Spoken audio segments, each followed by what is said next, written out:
I'd like to welcome everybody out to the Wednesday, May 14th, 2025 special meeting. I'll be looking to go into closed session. Do I have a motion to go into closed session? So moved. Pursuant to 143, 318, 11A3 to consult with the attorney employed by the public body in order to preserve the attorney-client privilege between the attorney and the public body, which privilege is hereby acknowledged, and 143, 318, 11A6 to consider the qualifications, competence, performance, character, fitness, conditions of appointment, or conditions of initial employment of a public individual, public officer, or employee of a prospective public office or employee, or to hear or to investigate a complaint, charge, or grievance by or against an individual public officer or employee. Do I have a motion? So moved. Do I have a second? I'll second. Any discussion? All in favor? Aye. Aye.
Do I have a motion to come out of closed session? So- Do I have a second? I'll Second. Any more discussion?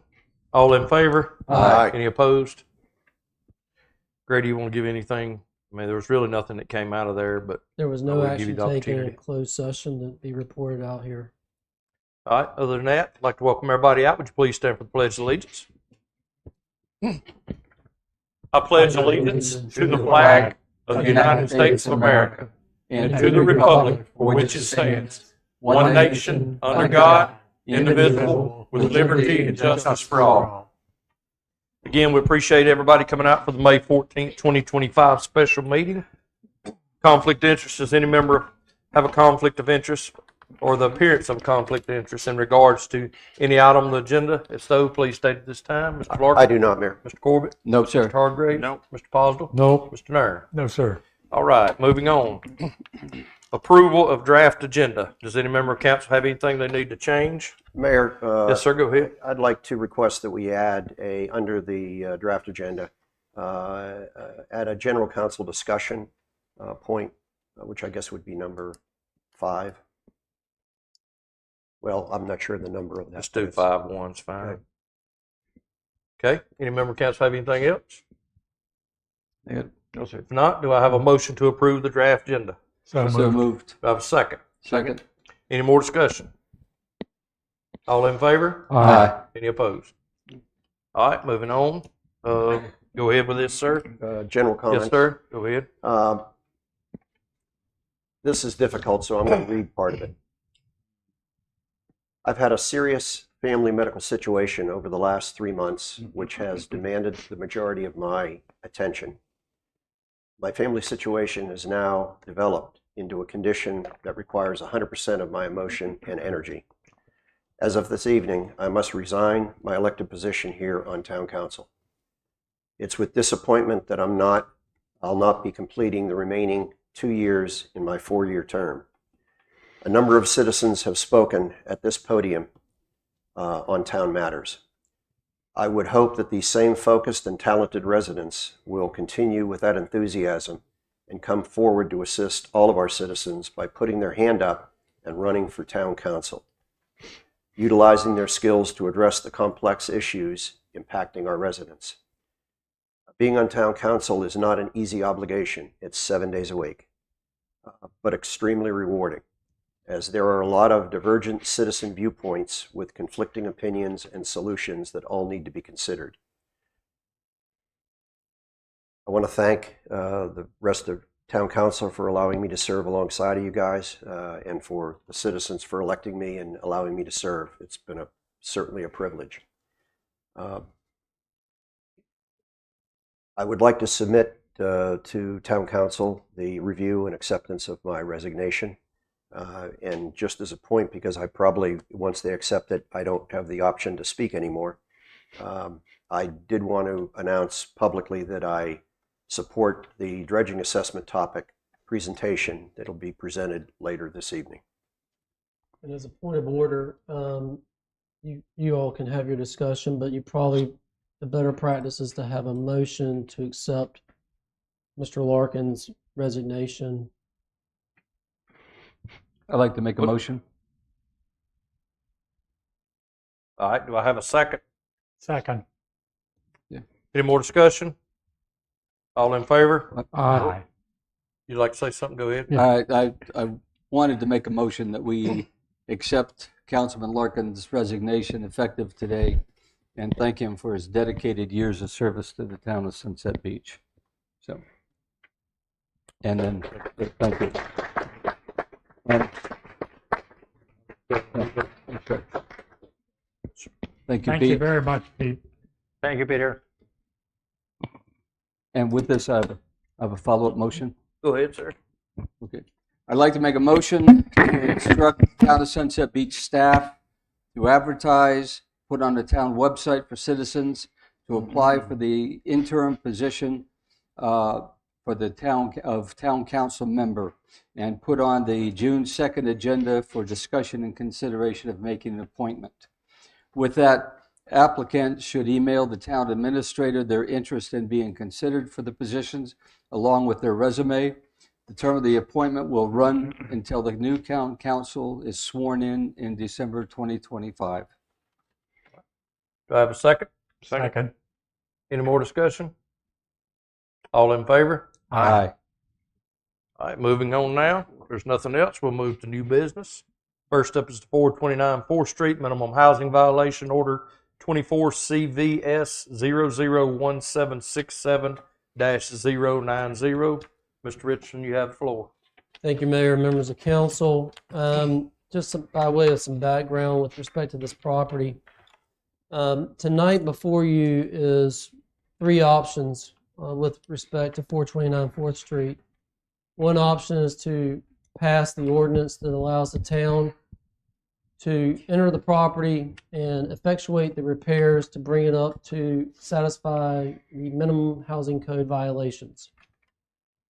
Second option could be that you table making a decision tonight based on what you may hear from the property owner. As I understand it, he wants to speak tonight with an expectation in your discretion that the work would be done, or else at that point the town would exercise the right to pass the ordinance and effectuate the remaining repairs, at which point the town would be able, under either scenario, the town would levy the fees to effectuate these repairs, and it would cause to be a lien filed against the property, at which point the town could recoup in a number of ways.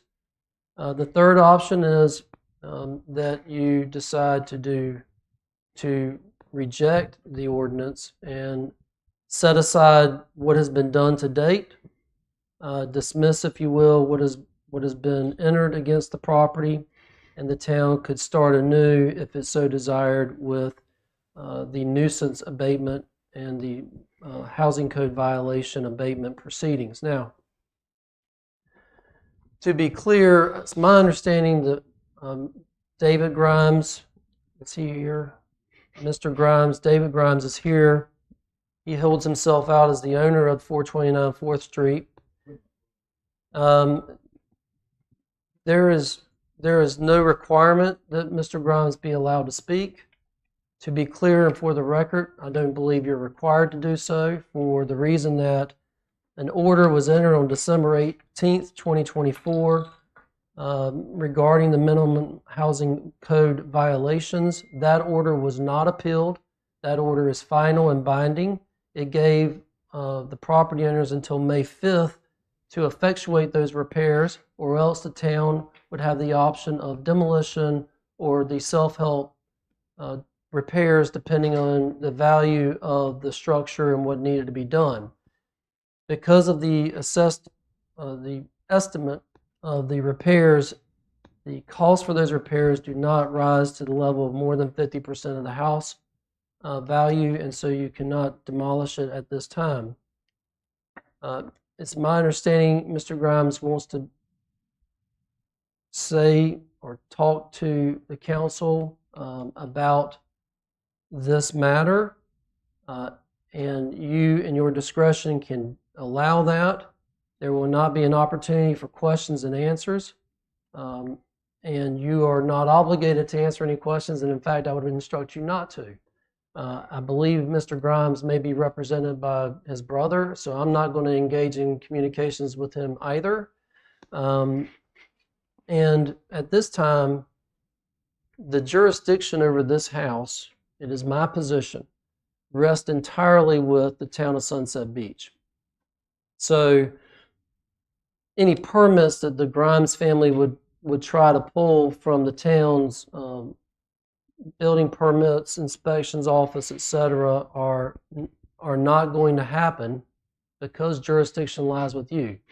And the only way that changes is if you effectuate either option 2 or option 3. Option 1 calls for the ordinance being entered. Option 2, in your discretion, gives some temporary leniency to the property owner to see if they will in fact finally bring this house up to code and render moot any further actions. And then the third option would obviously be setting aside this action and starting anew. So unless council has any questions for me, if you're inclined to allow Mr. Grimes to speak, you may let him know, Mayor, and then you may set a reasonable time duration on his presentation. What's the pleasure of council in regards to letting Mr. Grimes speak? Go ahead. Go ahead. I'm comfortable with giving him 10 minutes. I'm comfortable with that also.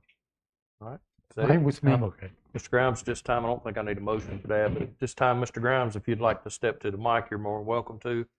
I will start the timer respectfully just because that's where they've set it at, and that'll give you time to speak your piece. Yes, sir. I appreciate working with you guys here, trying to get it ready. We've had a couple. Please use the microphone. I'm sorry. Well, It identify might not be. I yourself. appreciate it. Identify yourself and your address. I'm David Grimes from 429 4th Street, Sunset Beach, NC. I've tried to get it fixed, and I've got a crew in place. I'm gonna talk real fast, but we've tried to work with it, and you guys have been great to help me to fix this up. I've got guys, and to help me fix we put a new roof on it. I've gutted the inside of the house, and I'm trying to rehab the inside completely. That's underway. Up under the house, I'm going to fix 5 pilings. Mr. Gary White's been out there to help me, to tell me. I've asked him to come out and tell me what I need to do exactly, and I'll do it. I'm trying to get the guys there to do it. And I've already got a team in place. It's taken me 3 weeks to get them ready so I can do the permits. And again, the whole crew over here has worked with me tremendously. I'm trying to fix the damage from the hurricane as I needed to. The roof had to be fixed immediately. We're doing that. I found guys that can help me to do each. I found the electricians, the AC guys that can help me, and the AC guy and the plumbers to help me fix the house up. I love the opportunity to be able to go from here and finish what I've already got invested in it. I've probably got 20, 30,000 already to try to fix it up. And it had a lot of hurricane damage. I fixed that. And to the structural part, I want to do what Mr. White tells me to do. I need to fix 5 pilings. I got a list. I've already got the engineer, Mr. Bruner, to do a workup of what to do with the pilings. Because the house is 40 years old, almost 47 years old. I want to fix it right. That's why I gutted the inside of it. I'm going to do this right, see what the bones look like to the house. And the bones look good. The house is in good shape. It'll survive it. But I'm doing some fix up, and I want to finish it up. But I did most of everything but under the house. I'm trying to fix the back room, pull it out. I've got to do a demolition of that and redo the plywood inside it. I got the builder to help me do that. I got a little punch list I worked up, and that's why I filed my permit. It's taken me 2 weeks to get all these people together, 3, and I left it with Cindy the other day, and it's processing right now my permit. But I've got the guys in place. I got the team I want. And I've got even a backup plumber. One of the plumber I was going to use, one of his guys has a heart attack, and I want him to be able to do the job and not get this work. But I got a secondary plumber that I can fall back on. So I'm getting a team in place that can go and help me finish this. But I'm doing a massive rebuild I basically just rehab the inside and put a new roof on it. I'm trying to fix the house and bring it up to code. And I know the guys up here have been great to work with. When I call them, I want them to come out there and tell me how to fix this, tell me what to do, and I'll do it. So I don't need the whole 10 minutes. It won't take long. I'm at the point where I've got the football team ready to go in there and do it, and I want to get it done, and I can finish the work with the team I've got. But I took time to find people, and I want the plumber to help me that I want to do it with, and that should be sufficient, I think. But you make the call you want to. But I worked on this for like 6 or 8 months trying to hit a deadline, and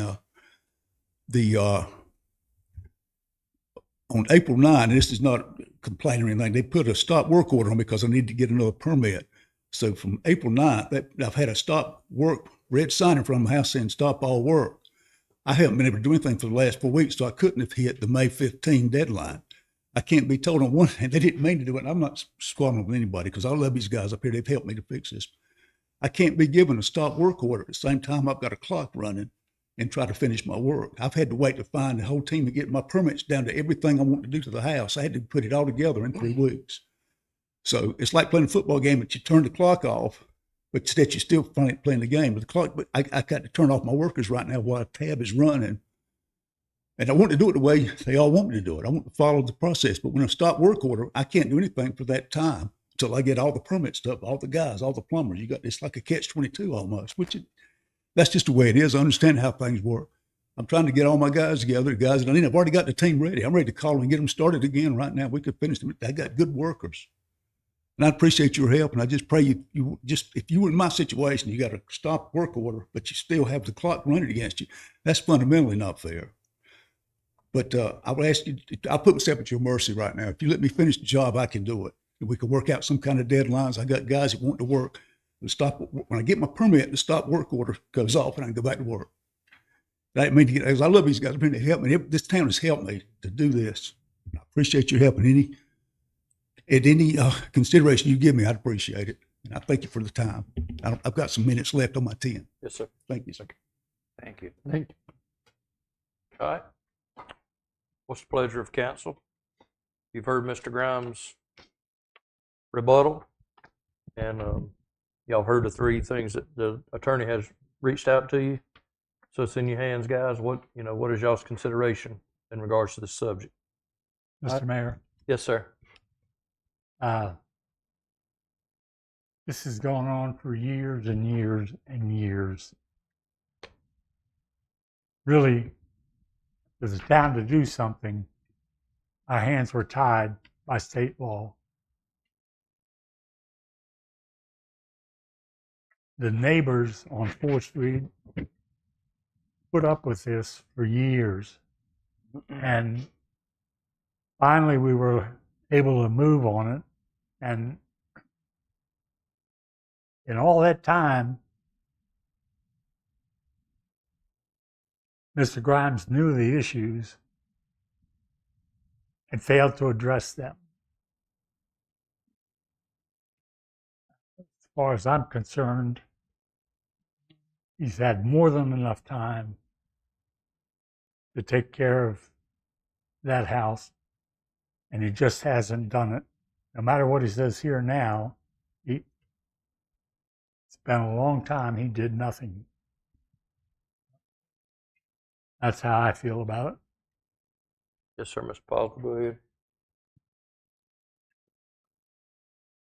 If everything's apparently, according to him, everything is being put together, he's got workers and everybody ready to do things, I think if we should consider giving him a very short term to effectuate the changes or the upgrade as far as the pylons and the interior, the electrical, the plumbing, and that's a short period of time, and I frankly don't want the town to own a house.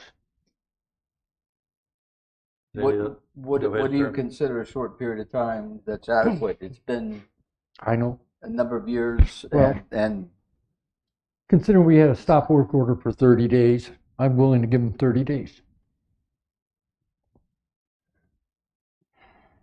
So I'll comment on the stop work order. Yeah. He's had since December Mhm. 18th, 2024. We gave him 120 days. Mhm. And so him waiting until end of April. I understand. But anyway, Okay. That's two different issues. Two different. Other two councilmen, y'all have anything to add? If not, I'll be seeking a motion on what y'all would like to decide to do. We'd like, I think Mr. Grimes has shown us by his actions an inability to follow through on the timeline that was set up for him. What Grady just mentioned, the minimum housing ordinance gave him 90 days. That was extended naturally to about 139 days to finish what we asked him to do, and that did not get done. That his past performance has shown us not getting things done in time, and the house just continues to sit there in disarray. Some work has been done, no question about that, new roof and so on. But the people my heart goes out to the people on 4th Street who have complained and complained and complained, and they're looking for some kind of action from us. So I think we stand in a situation here where we've got to make a decision whether to move forward and take care of this property ourselves.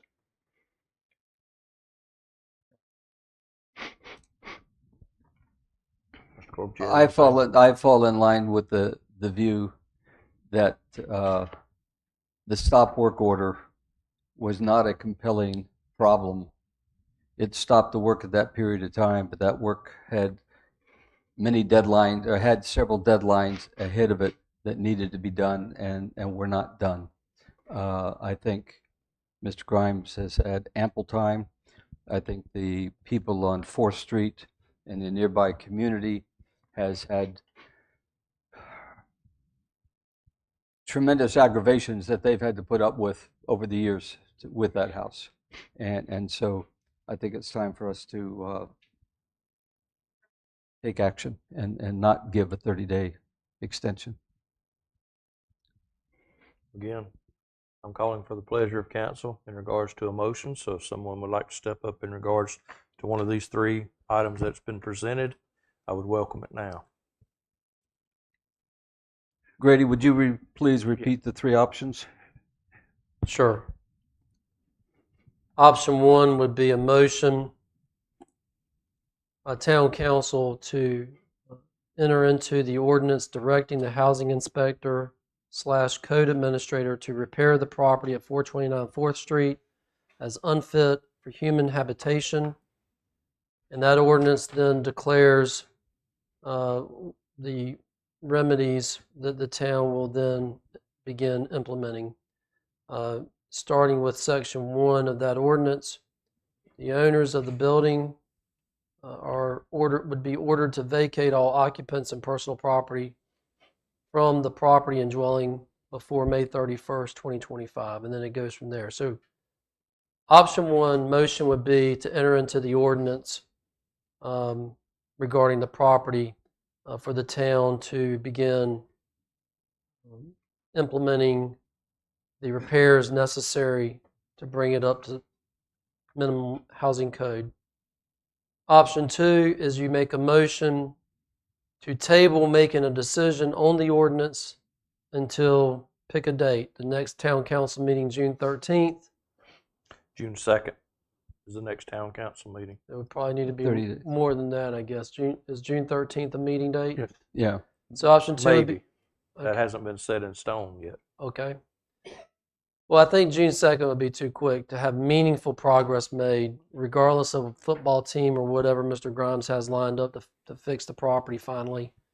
So you make a motion to table a decision on the ordinance, and in doing so, make as part of that motion, giving Mr. Grimes and the other owners a specified time period by which to fully effectuate the repairs that are necessary to bring the structure in compliance with the minimum housing code.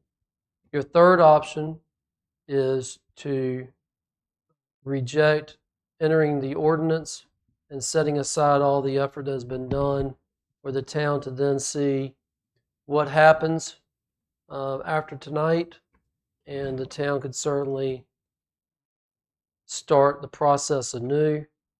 And it could result in, instead of repairs, it could result in the demolition of the property.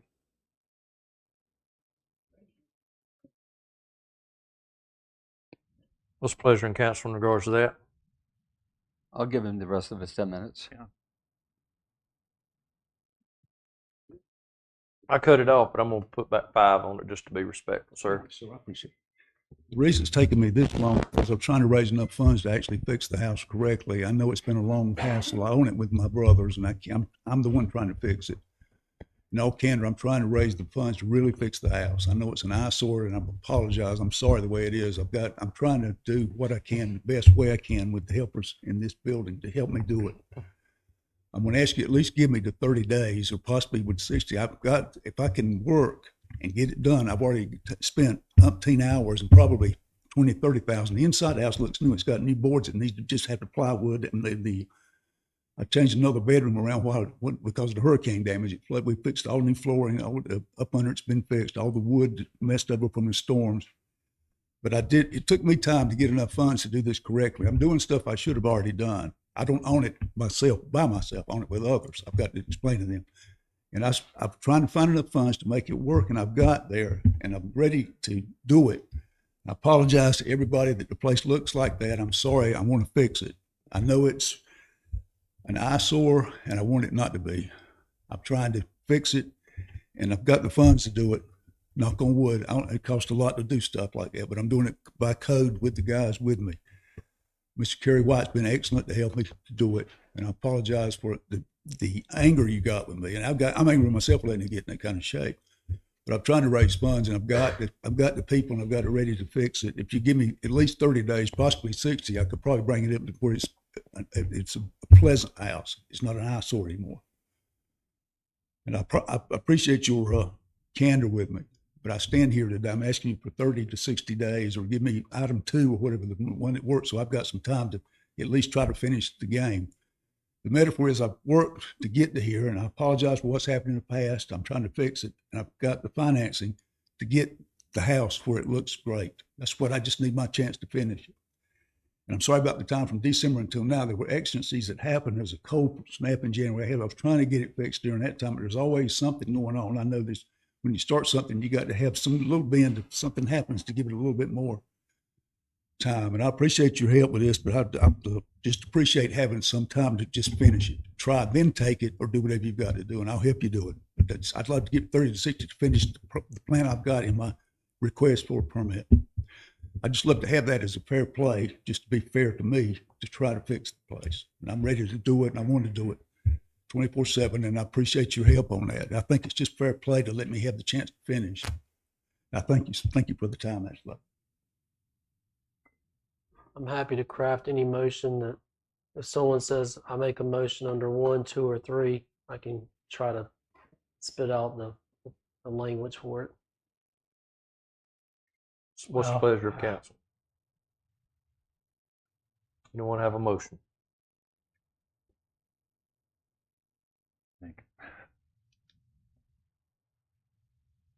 You have a motion?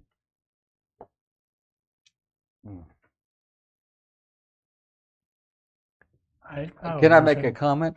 Sure, sure.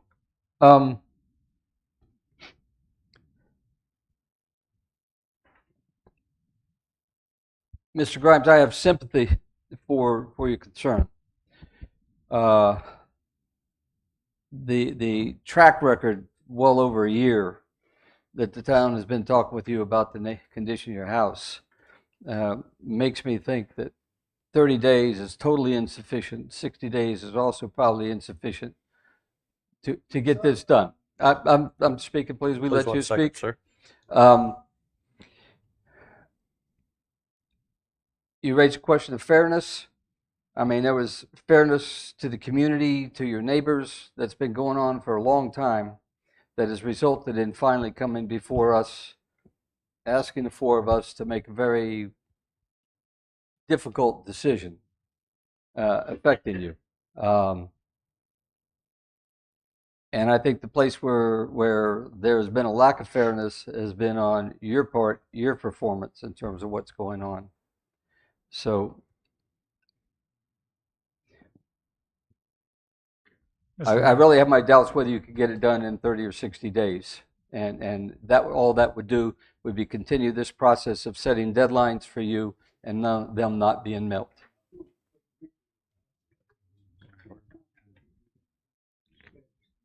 Mr. Mayor, Yes, sir. Go ahead, sir. I think your apology is too little, too late. There was uproar from the citizens when they found out that we didn't have the power to make people fix these things. And keep mentioning hurricane damage. Well, there are plenty of houses over the years that have been damaged by hurricane, including mine. And they got fixed right away. So, Mr. Grimes, if you will, please, sir, let them finish what they're going to do. Go ahead, Mr. Nern. the apology is too little, too late. Okay. Again, I'm going to call, do I have a motion on one of these 3 steps? That's what I'm looking for. I move we use item number 1. So that motion would be labeled motion in the matter of Town of Sunset Beach versus Laban Charles Grime, Pineberg Group, Inc., care of Fairleigh J. Grimes and David E. Grimes, Jr., who was the gentleman that spoke tonight, in file number P as in Paul, N as in Nancy, -22-02, labeled an ordinance directing the housing inspector / code administrator to repair the property herein described, which is 429 4th Street, as unfit for human habitation. And you have a draft of that ordinance that I have reviewed and my office has reviewed, along with Mr. Andy Thomas, that's in your packet that you would be entering as part of that motion. And so at that point, unless anybody has questions about my terminology, a motion's been made. Needs a second if anybody Do wants I? to second it. What's the pleasure of council? Do I have a second? I'll second it. Any more discussion? All in favor? All opposed? Me. So moved. Was that an aye or a nay? There's a nay. We're gonna take about a 5-minute break, just for anybody, before we start into the dredging. Like I said, Ms. Anglin has informed me that the dredging should take about an hour, so if anyone needs to use the restroom or needs stretch or whatever, respectfully, we'll start back in 5 minutes. Thank you.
like to call this meeting back to order. We will be moving into the dredging presentation.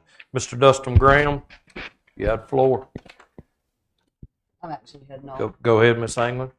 Thank you, Mayor. What we have prepared for you is a dredging project presentation that'll take you through the first time that the town council at that point discussed dredging, navigational dredging, and a lot of the changes and motions and modifications and everything that have been made to this project over the past 13 years. This will be a long presentation. I appreciate your patience. This will be uploaded to the website tomorrow in one form or another. We don't know if our server will be able to house it. This is the presentation. So it may be a link, or we can make copies. So any way that you want to receive this information, we will make it available. So with that, I will start.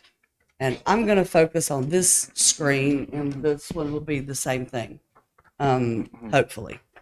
Hopefully we won't have the power in and outs that we had today that would kill it, but hopefully we'll get through this. So again, I appreciate your patience. So the dredging project started with the town council requesting authority from the General Assembly in the state of North Carolina, which is where our permission is obtained from. Then we will move into a little bit of the history, the project path, the grant funding that we received, and the drawings and the maps of the actual construction of the project for each one of the areas that was dredged. And then we will end up with what is proposed to happen after this initial navigational dredging project is completed. So we will move into the authority. In 1985, the North Carolina General Assembly granted the town the authority to assess for navigational projects. In 2013, we went back to General Assembly requesting and were granted the authority to establish a dredging district or districts and to impose a canal maintenance and dredging fee. In 2016, the town council approved the dredging scope of work, and I will cover the scope of work as we get a little further into the presentation. These next couple of slides are the actual laws that we received from the state.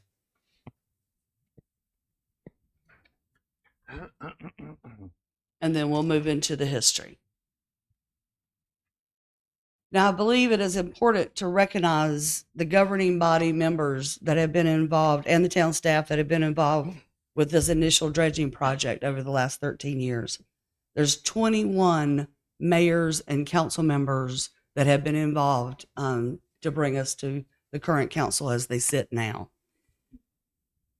Former mayor and council member Rich Serrato, former mayor Ron Watts, former Mayor Robert Forster, former Mayor Greg Weiss, former Mayor Paul Van Wormer, former Mayor Pro Tem and Councilmember Lou DeVita, former Mayor Pro Tem and Councilwoman Carol Scott, former Mayor Pro Tem and Councilmember Mark Benton, former Councilman Wilson Sherrill, former Councilwoman Karen Joseph, former Councilman Terry Johnson, former Councilman Mike Williams, former Councilwoman Jan Harris, former Councilman Jamie Phillips, former Councilman Tom Borman, current Mayor Shannon Phillips, former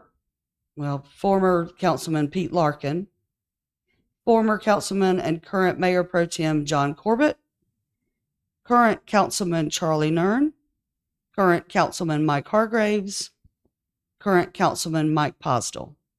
It's a total of 21 people who have sat in these same seats that have been involved with this dredging project from the beginning. In addition to that, we've had several staff members.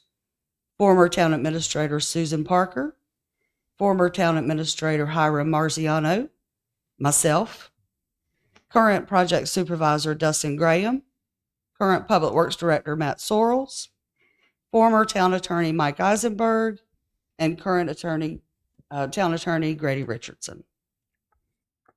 So those are all the players that have been involved in the government that has been involved since this dredging project started. Also, one other town administrator that you left off that list.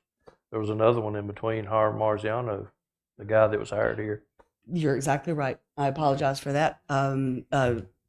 Jack Hobbs. So the first time the town Good council catch. talked about dredging at all was in December of 2012. And they had been working closely with CAMA concerning the project and the shape of the canals and the feeder channel and South Jinks and North Jinks Creek. And the discussions centered around the undertaking of a dredging project, the establishment of a pierhead alignment, and the establishment of the fee-supported dredging and maintenance district. And the importance of the pierhead alignment and establishing the navigational channel is because the grasses and the oyster shells and the shellfish in general drive where CAMA will allow you to put a pier or a dock or a bulkhead or not. And if those grasses grow out so far, then CAMA will permit you to put your dock out into the middle, if that's the case may be, and then that would interfere with the navigational channel, whereas it would block boats from being able to go by your dock. But you're well within your rights to put it where you put it, and CAMA has their regulations of how they have to permit it. So the establishment of that pierhead alignment to establish the pierhead alignment and the district and the navigational channel was all very, very important to the town council in 2012. And that has echoed through the entire process through the next 13 years. To the point that in January of 13, Town Ordinance 130.08C was amended to establish the setback line of 5 feet through the establishment of the pierhead alignment. And in March of 14, that ordinance was memorialized in Ordinance Section 95.51, which reads, "No person shall build, place, erect, or cause to be built, place, or erected any piling, post, pier, dock, or similar structure within 5 feet of the navigational channel as established." So a couple of things happened afterwards. In early 2014, the town council approved dredging of the mouth because it had become virtually impassable at all. So there was a small project done where just a few cubic yards was removed so that at low tide you could still move through the mouth of the feeder. Also in 14, the town council directed staff to develop an RFQ for dredging engineers and to begin the process of obtaining permits. In February of 16, the town council awarded the shoreline management and pre-dredging analysis contract to Moffitt and Nickel, who was the engineering firm that started with the project in 16 and was with us when we completed the project in March of 24. So in May of 16, Moffitt and Nickel attended their first council meeting, and they outlined the scope of work with what the town council requested them to do. The project's primary goal was to provide a long-term management template for maintaining the navigational access through the town, approximately 3.5 miles, and to document a pierhead alignment for future upland development. The initial navigational dredging encompassed dredging of the finger canals, the feeder channel, Jinks Creek, Marys Creek, and Turtle Creek, with all properties being assessed. Afterwards, the district was to be established, the estimated cost of future dredging maintenance would be determined, and each affected property owner would be assessed over a period of time leading up to the next dredging, the maintenance dredging occurring. Also in the scope of work was for them to design, including maintaining adequate width for vessel clearance, allowing sufficient depth of vessel navigation, providing appropriate side slopes to prevent sloughing, and maintaining construction clearance of 5 feet from any pier, dock, piling, or bulkhead. Another part of the scope of work was to obtain the state grant funding and to anticipate what the dredge volumes to be removed were. The engineers estimated that the dredging would be, estimated between 150,000 and 200,000 cubic yards, with approximately 131 to 154,000 cubic yards available for beach placement, leaving between 24 and 47,000 cubic yards for disposal.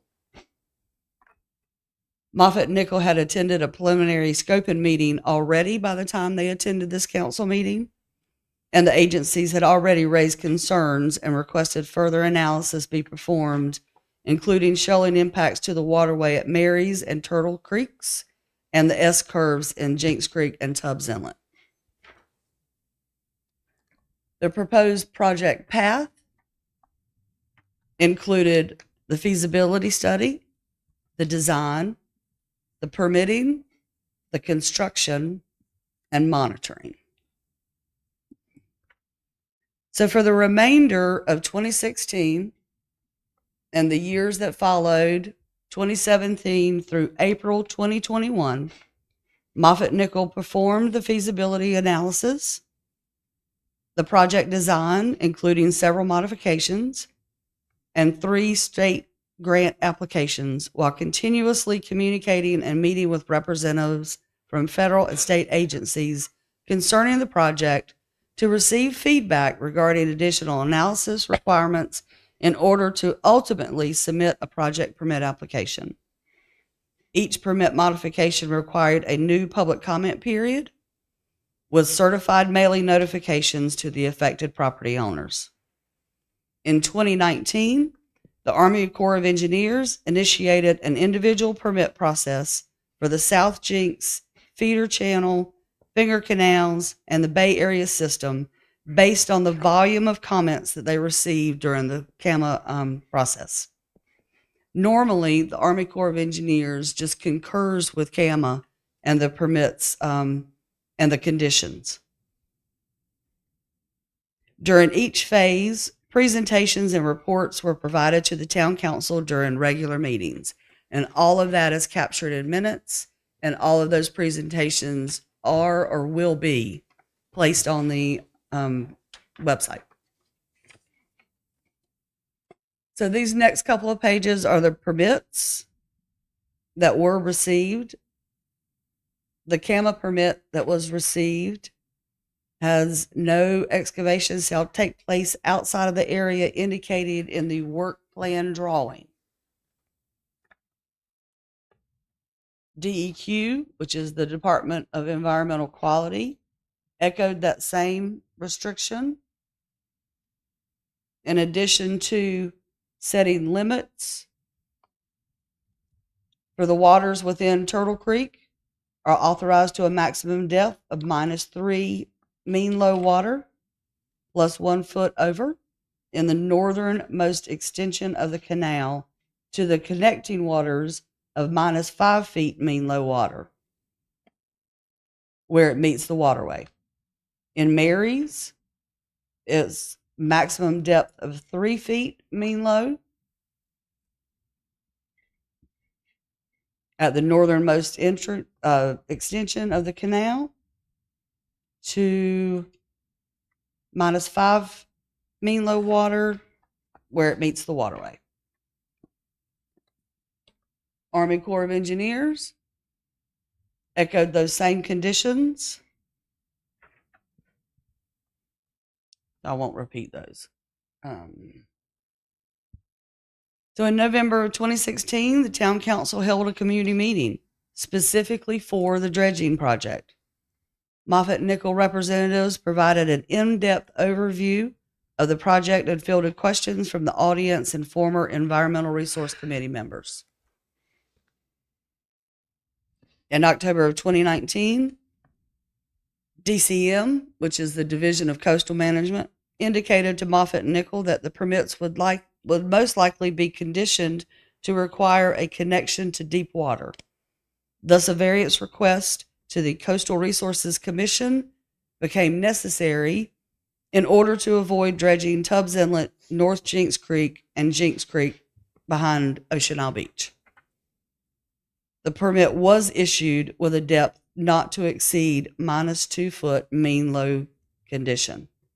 At this point, the town council that was sitting at that point decided to remove North Jinks Creek from the project. And here are the permits that were issued from CAMA, with number 2 having the condition that excavation shall not exceed 2 feet below the mean low water. The CAMA rule requires all dredging projects to connect to adjacent waters at an equal or greater depth than the proposed dredging.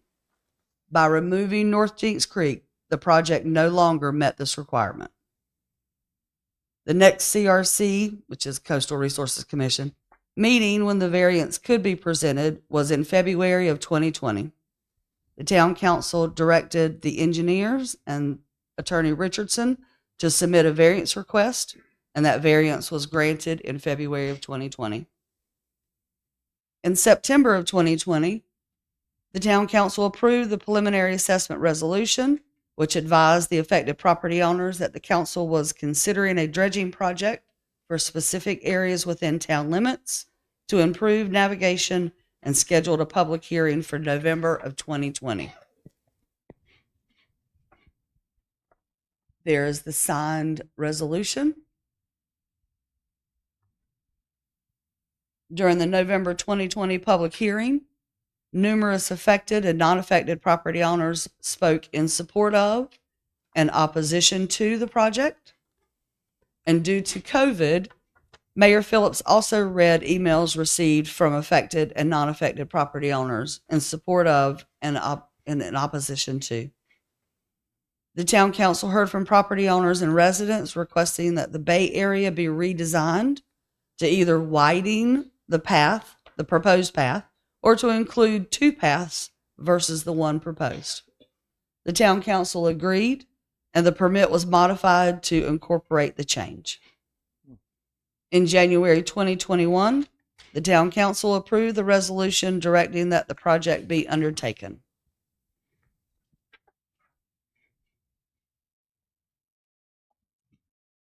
In April of 2021, the town secured the state and federal permits for the project. However, the permitting agencies required marsh grass mapping, a shellfish relocation plan for the feeder channel and the Finger Canal and Turtle Creek, and a baseline monitoring report for the nearshore placement site. The additional requirements were completed and accepted by the agencies. The dredging project occurred from November 16th, 2021 to March 31st, 2022, November 16th, 2022 to March 31st, 2023, and November 16th, 2023 to March 31st, 2024. The reason for the missing time, a state moratorium exists for the estuary sites from April 1st to November 15th of each year. For Marion Turtle Creeks, the survey results.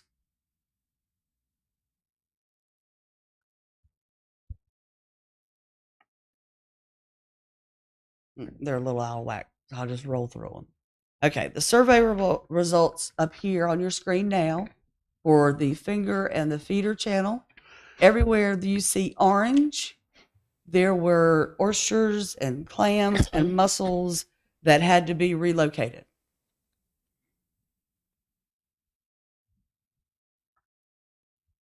That goes along with this area of the feeder. And here it's a little hard to see because they're dots on this map. But when it's up on the website, you'd be able to enlarge it and see it. Based on the area and density calculated, it is estimated that the feeder channel and the finger canal collectively contain approximately 26,185 total square feet of oysters within the dredge equilibrium buffer boundary. In the winter, we relocated 124 bushels of oysters, 1,809 clams, and 2 mussels. This slide shows you where that relocation occurred. And if you are in a boat and you're going up North Jinks Creek, these are the 2 little branches that go off to the right, is where we were required to relocate these sea mammals to. In the fall, we did another relocating project. At that point, we relocated 406 bushel of oyster, 75 clams, and 22 mussels.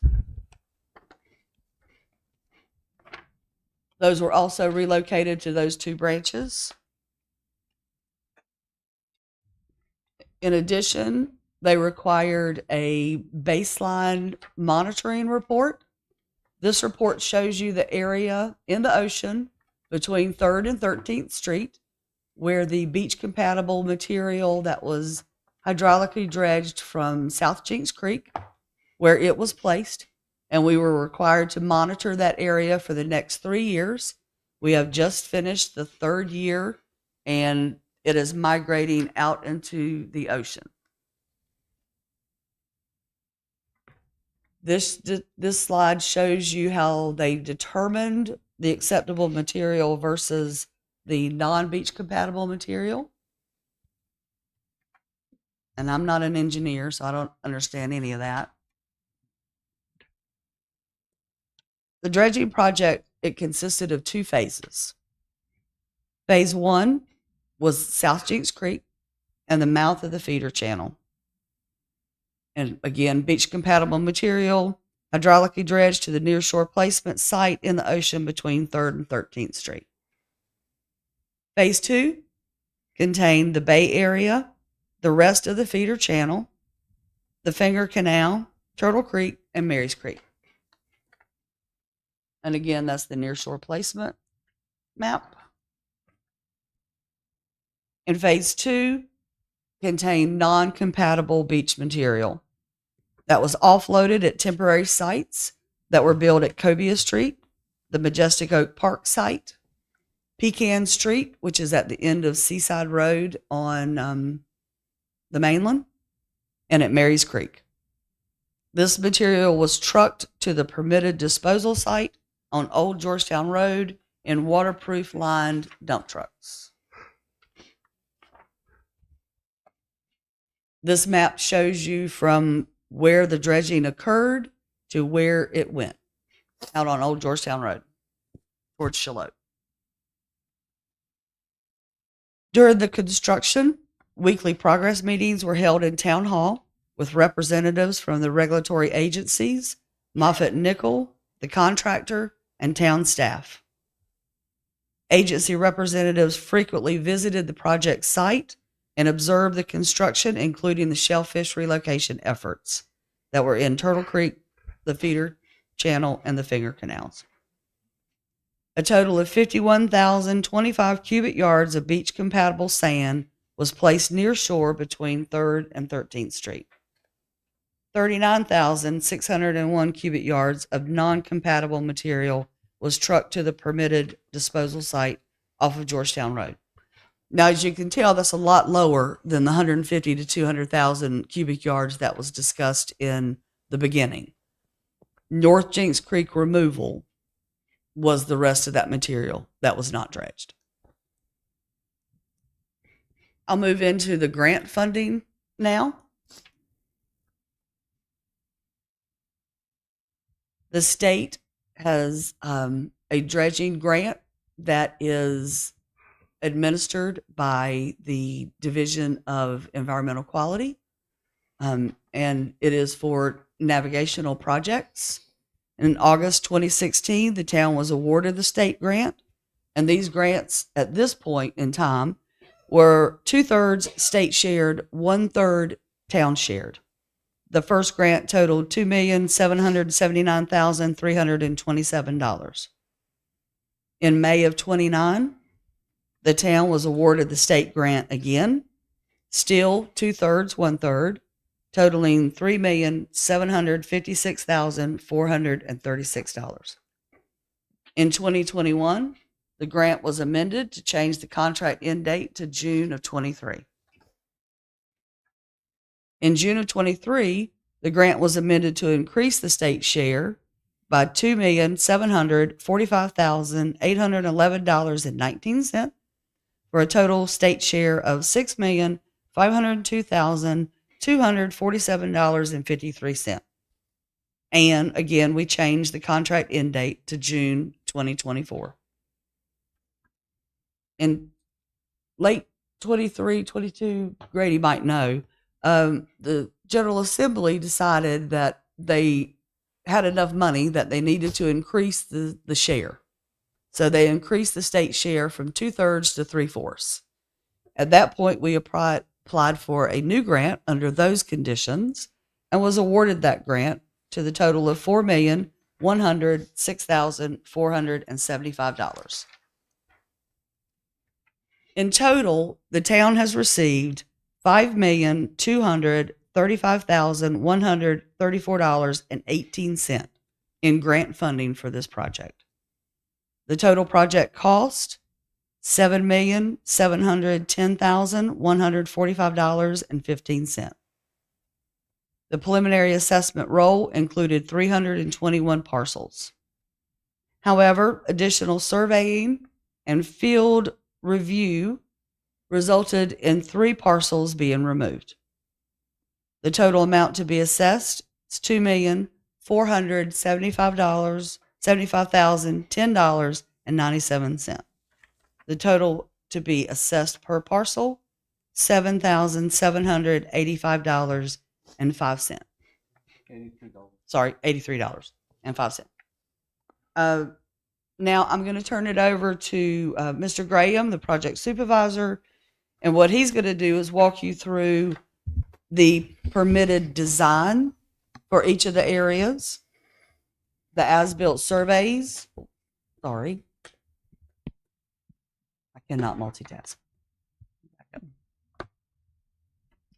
The as-built surveys, recent photos, and GPS information to demonstrate that the project was constructed to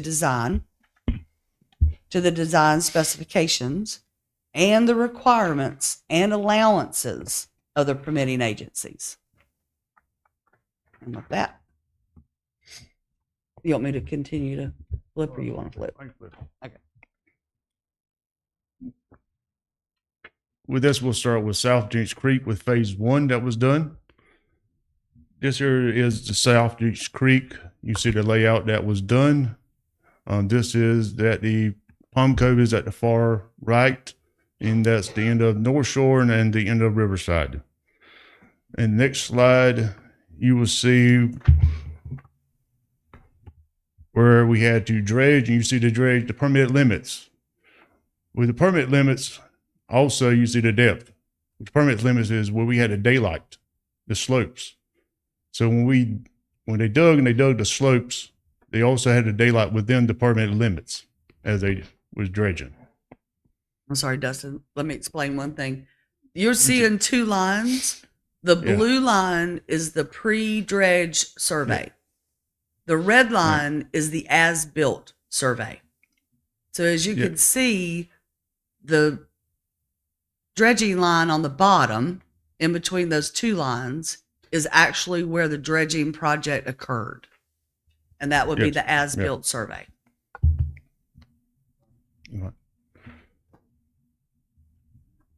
This here's where the surveys were taken on South Virginia's Creek. You can also find them on the town website. They are the actual depths right there. They are really small. You would have to zoom in to see the actual depths on them. This here you see is Zone A and Zone B.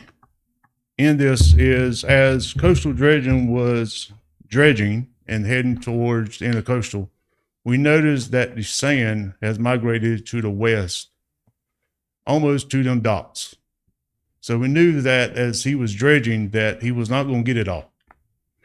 So we went to the agencies and asked if they would allow us to take out that sandbar at low tide, because at low tide you could see the sand, the bar that was there. Well, they allowed us, and also the feeder canal is actually closed back up again with this. So there's the sand as far as it is migrated to the west. The agencies would allow us to dredge area B down to -3. They would allow us to take the feeder canal mouth down to -5, but they would not let us dredge area A. They would not give us the permit to do that. They said we had a variance to do what we done, and as far as we could go. So they would not grant area A to us to dredge, to connect to deep water, because at the end of Riverside, there is a hole there of deep water, but they would not let us go. So we had to stop right there. So there's how far coastal dredging went in to the feeder to clean out this sand. Now that is all compatible sand. That was all sent out to the ocean, to the disposal site in the ocean. There's also the surveys that was done at the mouth. And that's also on the website.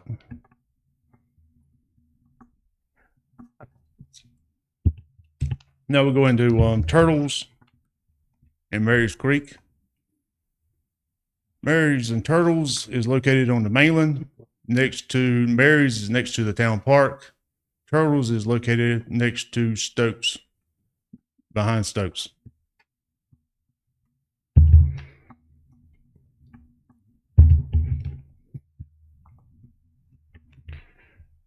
Here's the design for Mary's and Turtles. We'll start with Mary's first.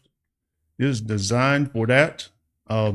Saying that is, we had a very challenging time to do these because these are P&A's areas. The banks are P&A's. The P&A is primary nursery grounds. Is the banks. The channel was not, but the last time that these were dredged was in 2001. So at about the time we got to now the dredge, the marsh grass and all that has already grown out more than what was in 2001. So this is some surveys. This is going in to Mary's Creek. So this is starting at the waterway, and we are going towards Bills. So right here, you see that there is some debris left on the right. That is because there is a marsh. We have to narrow up from 60 to 16 feet within 200 feet. So we're having to narrow up really quick to get us in. And plus there is marsh grass on the right-hand side as we're going in. So we had to say 10 foot, actually 20 foot, American Turtles 20 foot by the agencies. And these are also on the town website. So this is about middle ways towards the middle or quarter of the way in. This one right here is about halfway in. This one here is about 3/4 of the way in. Change. Yeah. And this here is, well, this is at the end, this is at the head end. Now with Mary's Creek, we had to go from 5 is the max at the intercoastal. Middle ways we had to go at the 4. Then at the head end, they call the head part of it, we had to shallow up to 3. So there was three tiers that we had to do with Mary's. The with the depths. Mine is at low tide. So we'll go over to turtles.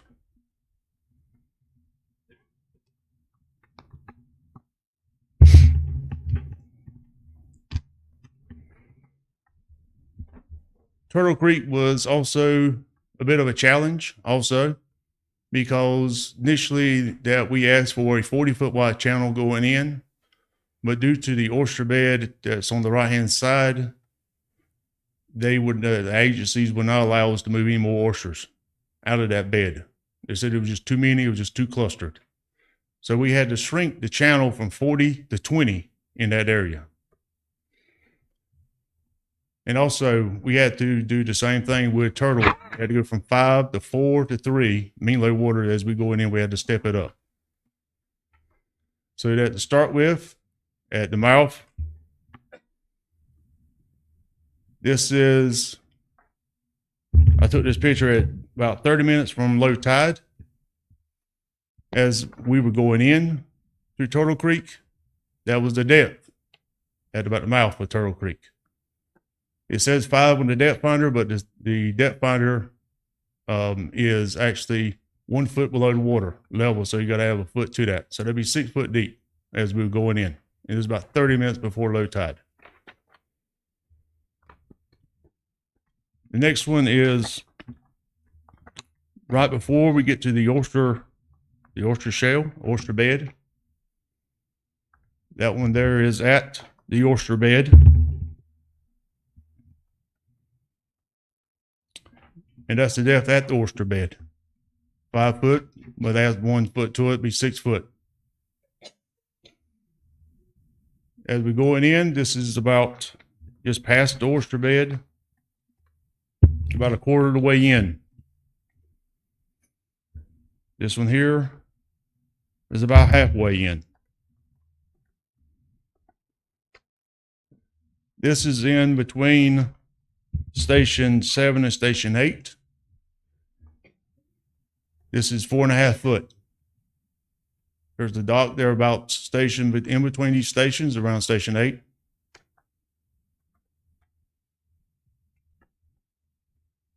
This is just right past Station 8, about 3/4 of the way in. This dock here. And at the end was at 3 feet at the end of Turtle Creek. Now we'll go over to the island. The bay,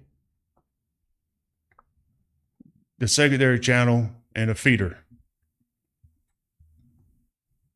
In the design, also there's the design for the feeder, these bay and the secondary channel. There's the rest of the feeder canal design. It was unloaded at end of Cobia, and it was also trucked to the disposal site on Georgetown Road.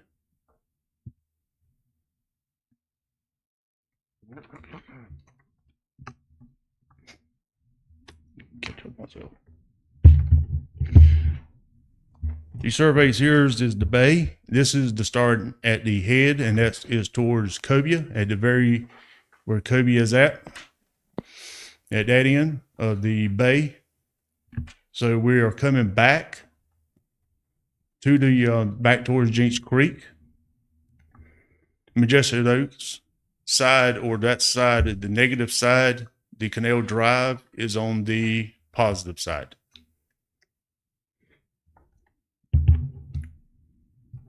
This is about in line with Majestic Oaks, about middle ways to the park.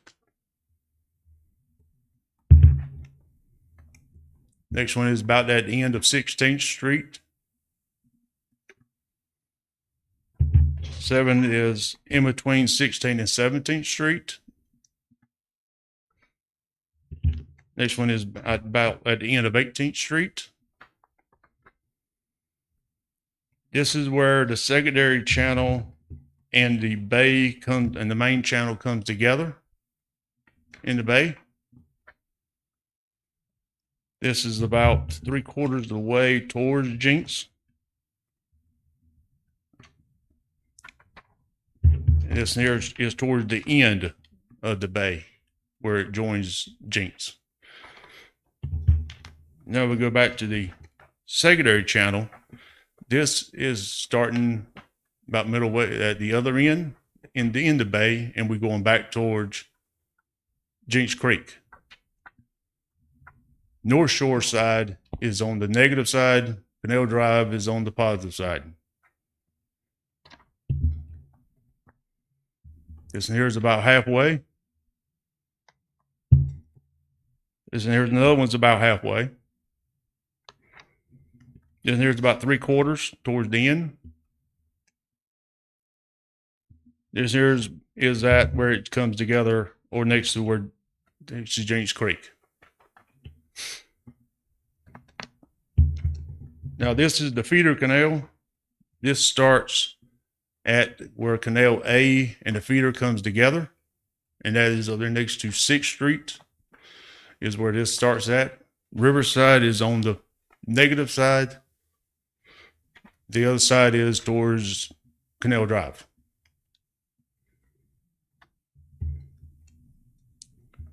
This one here is in between B and C Canal.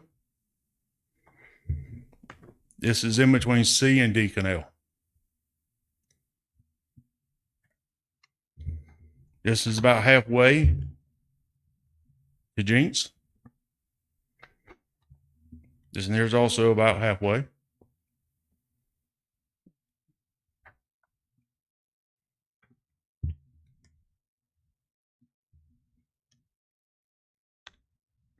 This is a little bit over halfway. This is about 3/4 of the way.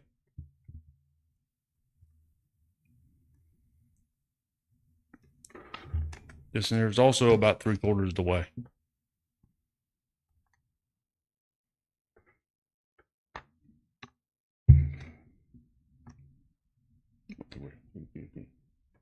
This one here is also about 3/4. This one here is also.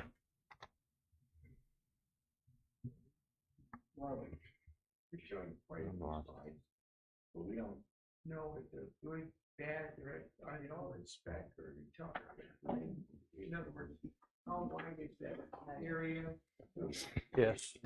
It's not. Continue through, I mean, we're not getting a lot out of it. Go ahead.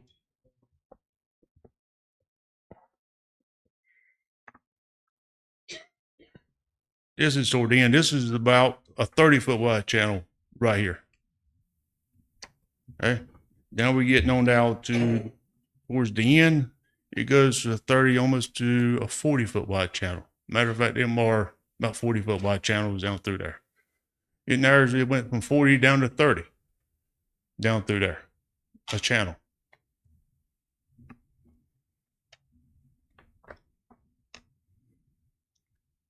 We'll go to Canal A's and B and the other canals. We'll start off with Canal A. So there's A, B, C, and D. A is a little challenging. A is the narrowest channel of them all, with all of them. We had to really work, they really had to work, Moffett Nichols had to work to design this one because there was docks that was in that we had to work around also. This is before dredging. This is at the head of Canal A, next to that's Canal Drive. So this is before, this is after.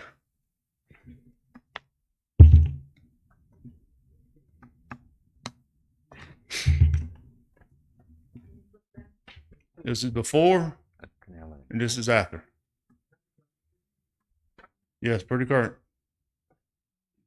This is 50. 50, station 50 is at that second dock that you see in that picture. Towards Riverside is where station 50 is at.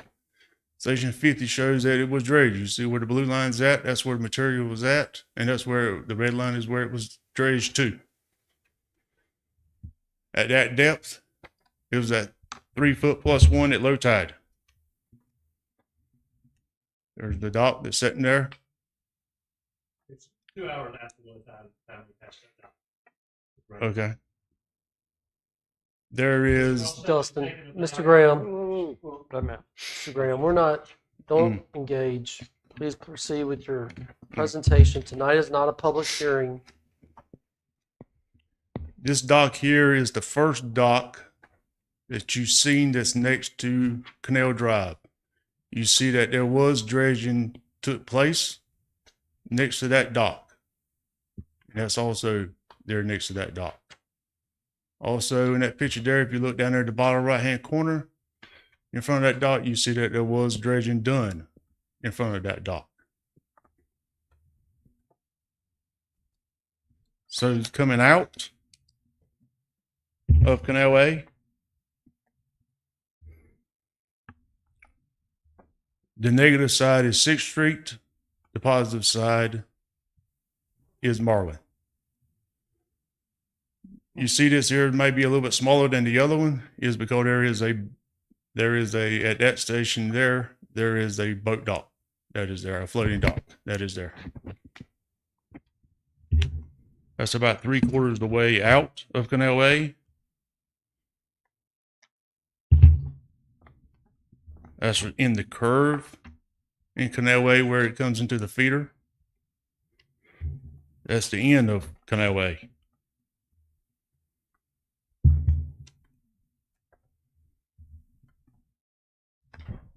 Now we'll start Canal B. This is next to the head of Canal B. This is about halfway Canal B. 6. This is 3/4 of the way out of Canal B, and all these are going towards the feeder canal. And this is where we come in to the feeder canal. And all these surveys are on the town website. So this is, like I said, Canal C. This is at the head. That's also next to Canal Drive. We're starting. And same thing, we're going towards the feeder. This one here is about 1/4 of the way down. This one's about halfway. This here's about 3/4 of the way.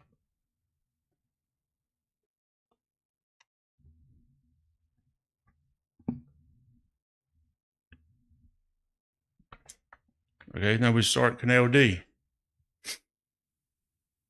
This is also starting at the head next to Canal Drive. Here's about halfway. This here's also 3/4 of the way. And that's it.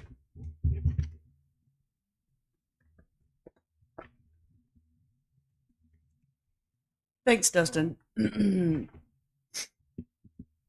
purpose in showing the survey slides is to show you the blue line indicates the pre-dredge survey, and the red line indicates the as-built survey of what the construction was in the permitted footprint that was allowed.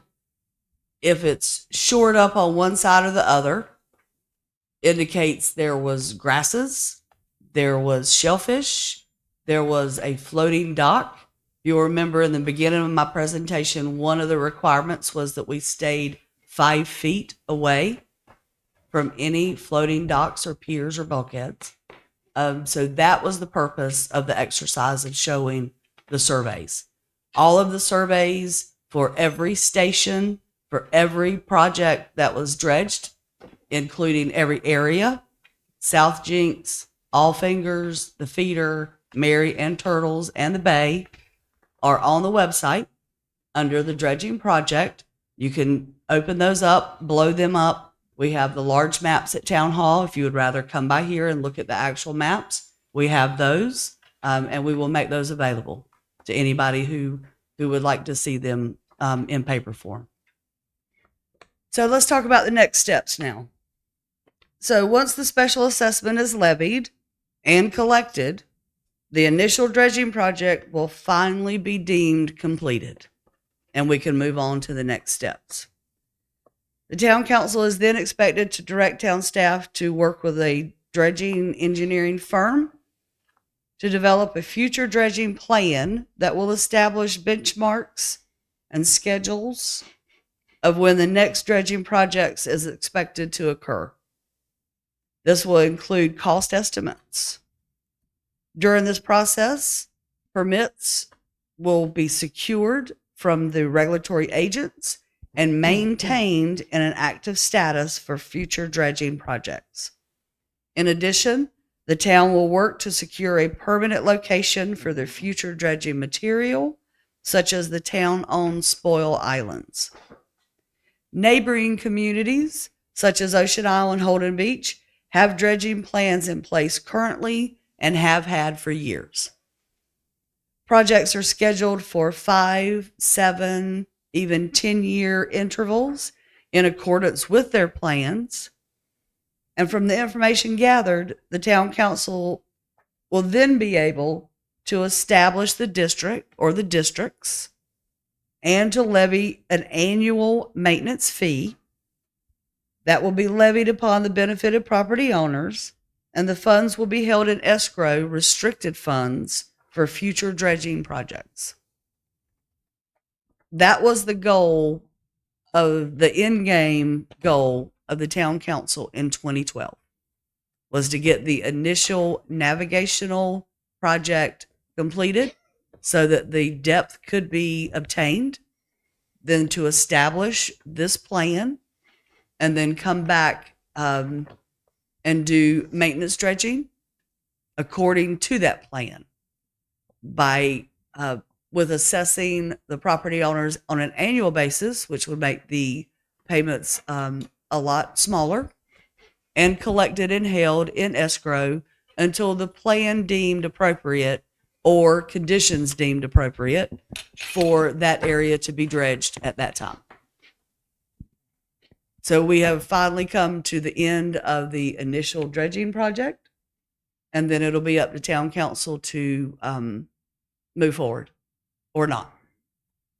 And with that, thank you so much for your attention and your patience. I really appreciate it. As everybody knows, Thursdays are my days. So if anybody would like to come and see me tomorrow, I'll be available from 1 to 3 to answer any of your questions or go over any of this in great lengths. And with that, I'll turn it back over to the mayor. Thank you, Mayor. The dredging project special assessment roll and schedule of public hearing is now open. What is the pleasure of this four council members in regards to either scheduling a public hearing, or what do you want to do from here? May I Yes, sir. Go ahead. recommend that June 13th, we possibly hold a dredging, an open session, general session for dredging, special Hearing. What? Hearing. hearing, public hearing. Are you making a motion for that? I'll make a You motion that we already use made a June 13th for a public hearing on dredging. Do I have a second in regards to having a public hearing? Second.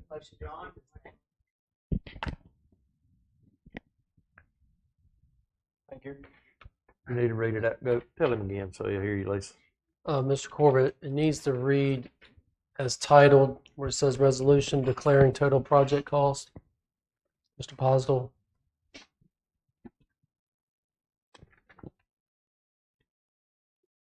If you don't have it, I can pass it down.